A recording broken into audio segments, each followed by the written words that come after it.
plan is to grab some breakfast and make sure my belly is full and that I'm ready and prepared for my client to be in full labor by the time I get there. So we've got some contractions and we've got some stuff flowing.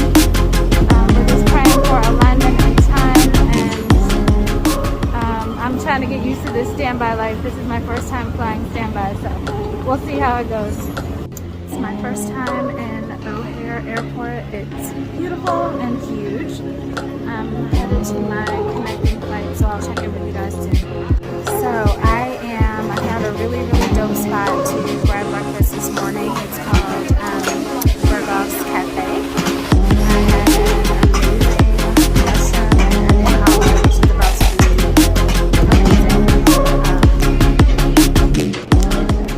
And it's super important for me to make sure that I'm staying like hydrated and getting good food while I'm traveling, because I never know whether or not I'm gonna just like jump right into things with the family as soon as I get there. So I have my chlorophyll in my bag. Let me see if I have it here. It's like a little travel chlorophyll that I can put into any kind of, nope, that's my oil. So it's basically this little chlorophyll. I go ahead and put it in my water and make sure that I get all my nutrients, as well as at least one meal a day, but not too full because I don't want to be sleepy. So I'm going to enjoy my meal at Berghoff Cafe at O'Hare. I'm going to pray and journal and meditate and wait for the next hour or so until my connecting flight leaves out. So I'll check back in with you guys soon. So I finished breakfast. It was absolutely delicious. I am about to put a little chlorophyll in my cup with my water, make sure that I'm staying hydrated. The biggest thing about, traveling to different states is all about timing. So one of the biggest things for me that I rely on is really gotta be my intuition. Sometimes I'll dream about time frames of clients having their babies. Sometimes I'll just get an unction. It's still the same thing that I operate with throughout the pregnancy, where if something is going on with my clients, I tend to maybe not even know specifically what's happening, but I'll just get an unction that I need to reach out and I need to talk to them and I need to check in, that sort of thing. There's a tendency to over glamorize, like traveling doulas, and it's nice to visit new cities. This is actually my first time even flying into O'Hare that I can remember. So I'm not technically visiting Chicago, but it is my first time in this particular airport, which is kind of odd because I travel a lot.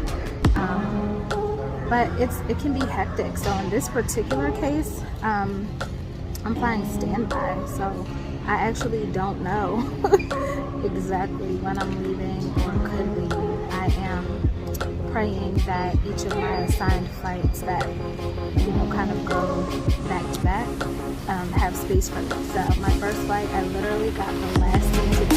Literally there was two people on standby, me and another person. They were first, I was second, and then there was two extra seats. So they got their seat first, and then they called me up, and literally the flight was totally full. So the other thing about being a traveling doula is like, when do I buy the ticket? Particularly if you have children and you have a life, that is just not feasible unless you're married and you have like a support system that is, backing you up in lots of different ways.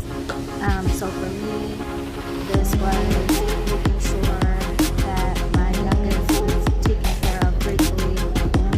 She's able to stay at my mom's house, and her older sister was home from college. She was with his dad this week. Like, there's a couple of folks in place. Since I knew like any minute I'd be having to go to the airport and be on standby, and then saying like, okay, I'm gonna have to project, I'm gonna have to use my intuition and say, I really think that she's gonna go into labor over these course of these days, based upon what has happened over the last week or so. So that's kind of what I'm dealing with this particular birth.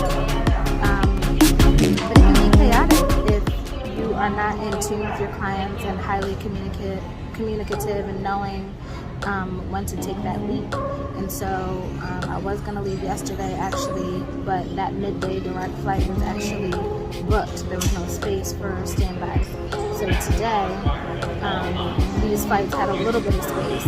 And again, I'm praying that the next flight has more than enough space for me to get on and make it at least there.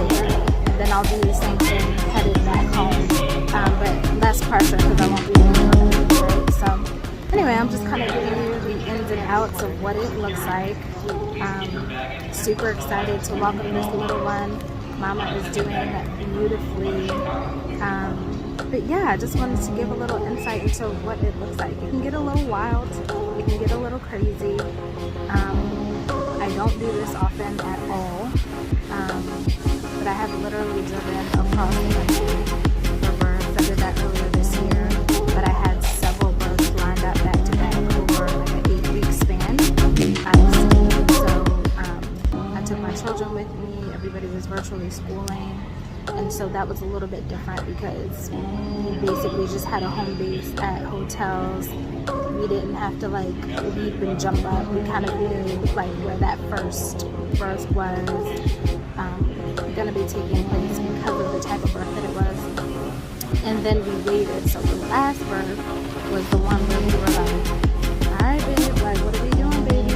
And had to really just wait on baby to make their appearance. And so I'm definitely going to be pulling back from this type of travel doula work, at least in the foreseeable future. I'm really looking forward to getting grounded in my new city.